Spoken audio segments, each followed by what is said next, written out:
Oh, there's been a woman in our town, a woman you all know well. She loved her husband. The world is a dearly mighty and big another place man for a twice young as man well. living in County Mayo, Ireland. I was about 20 years of age when I applied for a visa to visit America. At the time, Irish people could come and go as they pleased. I'm getting ahead of myself. Let's start this from the beginning.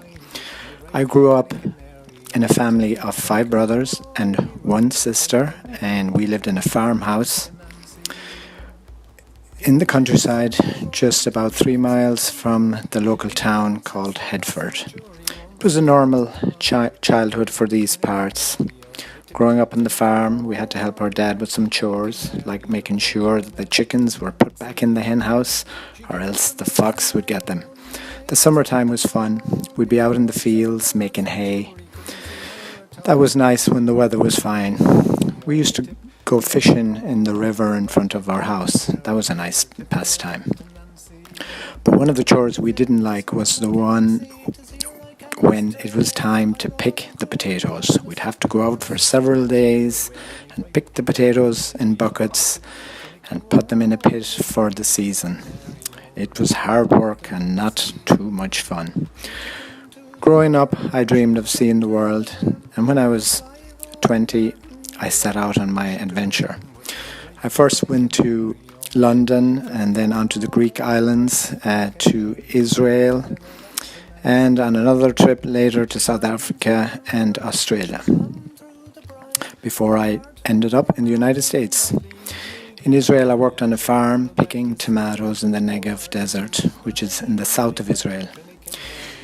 You could go to a hiring office and they would set you up with a job.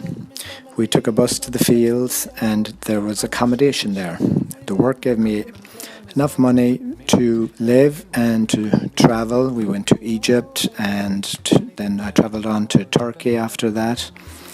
And then the next trip I went to South Africa to visit some friends and on to Australia. I loved Australia. It was a very nice climate, the people were nice, and I was young and we stayed up late and had lots of parties. I worked in construction while I was there. It was pretty hot, but you just get used to it. My brother was living there and I stayed for about 9 months, even thought about settling down there.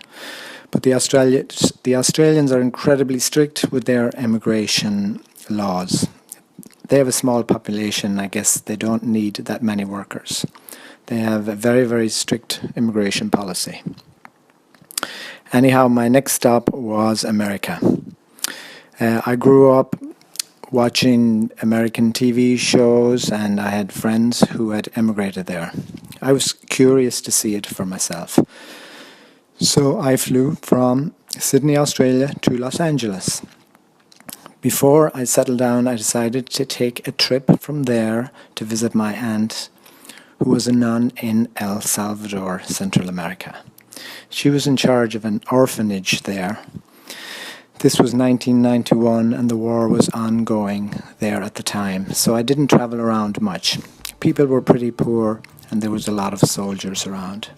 But when I went to the orphanage where my aunt was, it was nice to be with the kids and see them grow their own crops and care for one another. I spent a month there and it was a very interesting experience. I was eager to continue my journey and returned to Southern California. From Los Angeles, I took a bus to San Francisco with some friends who said they would help me out. I got a job in construction and was introduced to the Irish music scene. I suppose I should tell you now that I'm a musician. My first instrument is the bodhrán, which is an Irish drum. It's a tambourine that you play with a stick. I also play guitar and the Irish bagpipes, which are called the uilleann pipes, and I sing. There's a large Irish community in San Francisco, and I soon found myself at home among them. I started a band called the Gasmen with my friends.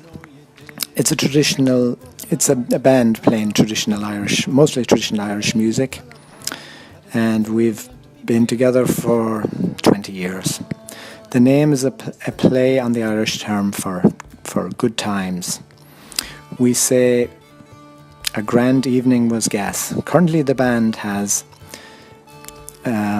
instrumentation-wise a banjo, a flute player, a mandolin player, accordion player, guitar player, and I play the Irish drum, the bodhrán, and the pipes, and we all sing. We play in a lot of festivals and bars, and we've toured to Alaska, took a trip to Argentina, and even went to Cuba one time.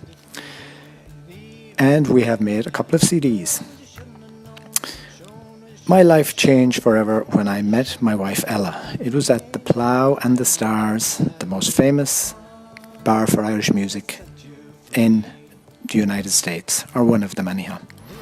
I knew pretty soon that she was the one for me, and she is the reason that I stayed in America. We ended up getting married, and I applied for citizenship. The test wasn't as hard as it was stressful, because I just wanted to get it right and get it done.